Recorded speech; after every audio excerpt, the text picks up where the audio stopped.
Good day! Another set ng mga ingredients na ating napreparar ang ating lulutuin sa araw na ito. Squid, karne ng baboy,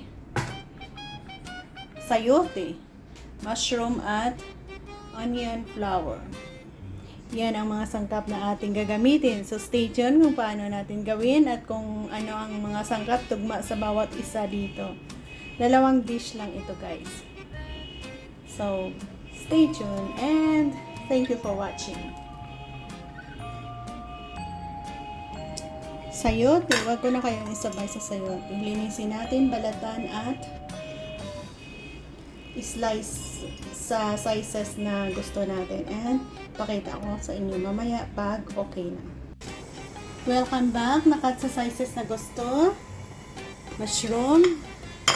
Yan. Onion flour at ang ating sayote para pareho ang pagkakat natin to marinate. Simply ang marination. Black pepper,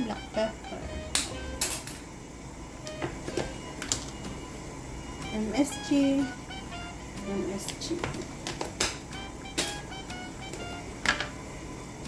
salt,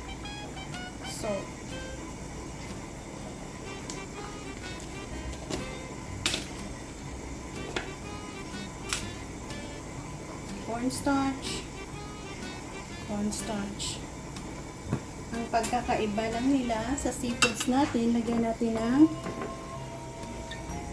yan, Chinese wine, squid.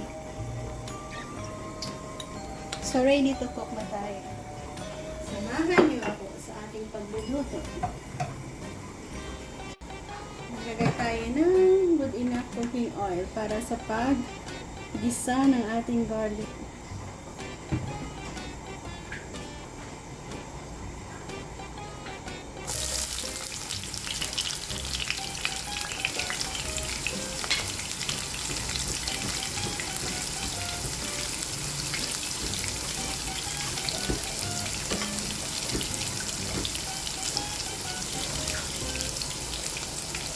Unahin natin ang mushroom. Mabilis lang naman yung squid natin.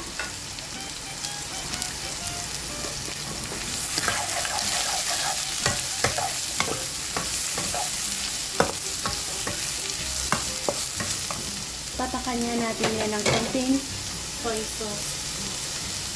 Konti lang.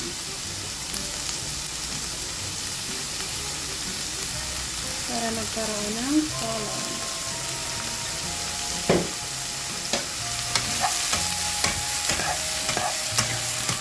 Mag-isa dyan hanggang sa mag-okay.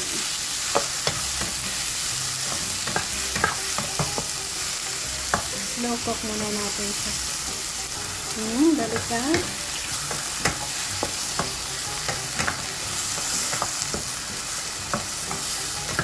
A few minutes pa. Okay, pwede na natin ilagay ang na-marinate natin na squid. Yan. Sabay na natin yung gulay natin. Napaka-easy lang, no?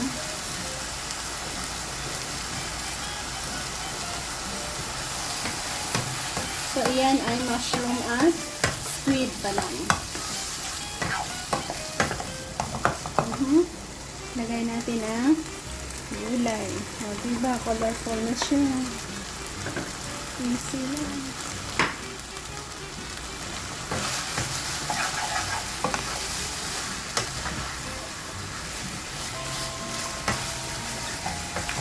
Lagyan natin ng oyster sauce.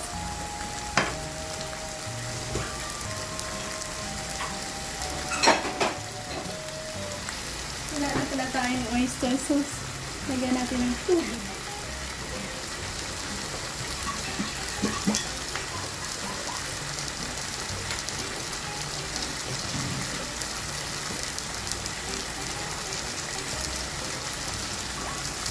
Lagyan natin ng tubig, konti lang. Good enough na yan, pampalasa.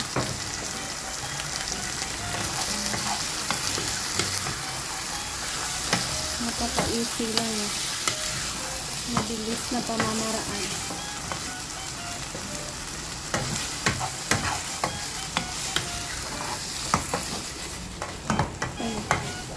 Ay, naglag ang isa. So, ganyan lang. Cover muna natin saglit and okay na. Wow, looking good. Welcome back. So, ito na yung finish product ng ating cooking squid na masarap. So, okay na yan. We're ready to serve na tayo. Bilis lang.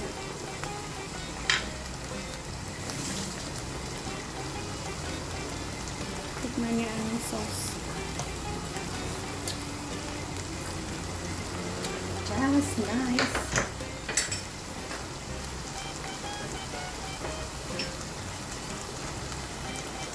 And dyan na natin i-serve. Thank you for watching. Sana nagustuhan nyo ang mga simplihang pamamaraan ng ating pagluluto na ito. Parang hindi ka siya. Dami din pala.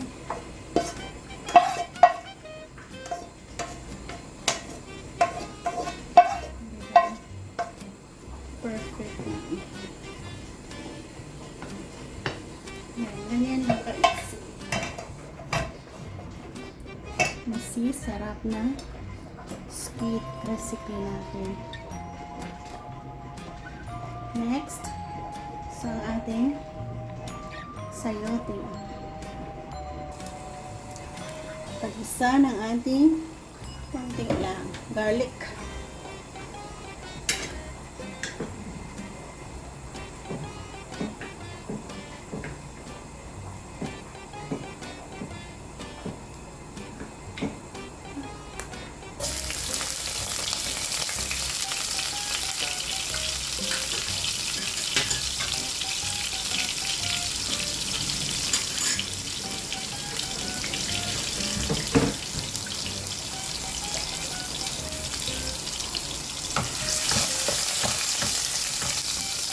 Na-marinate natin ang kaming baboy.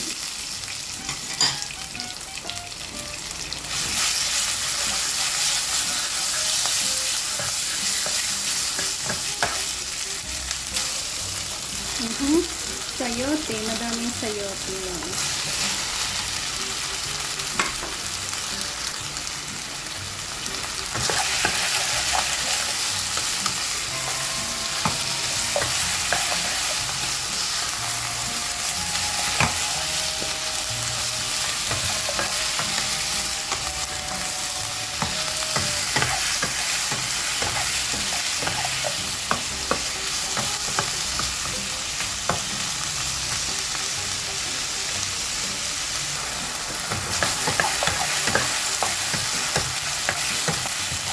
So, lagyan na natin ng tubig para lumambot.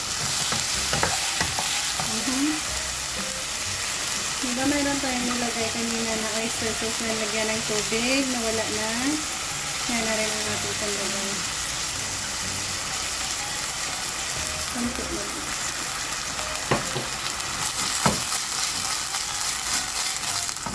So, additionalan pa natin ng tubig.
off.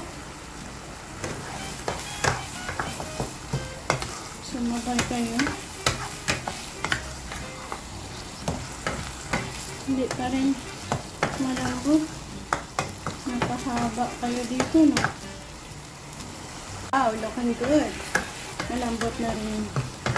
Pero, kontian lang natin yung sabaw niya. So, mga another 2 minutes pa siguro.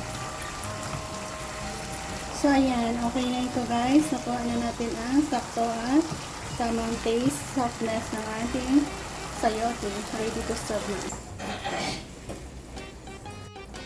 At ito na nga. Isang napaka-easy pamamaraan na naman ang pagluluto ng sayote. So, meron tayong sayote at squid. So, check out kung ano pa ang ating sabaw recipe for today. Meron tayong seafoods. Meron din tayong pork. Seafoods, pork, at sabaw natin, meron tayong chicken soup. Sarap. Thank you for watching and see you again sa ating next video. Yan ang ating tatlong recipe niluto sa araw na ito. Pork with sayote, squid with mushroom, and soup, chicken soup na mayroong ampalaya. Bye-bye and thank you for watching.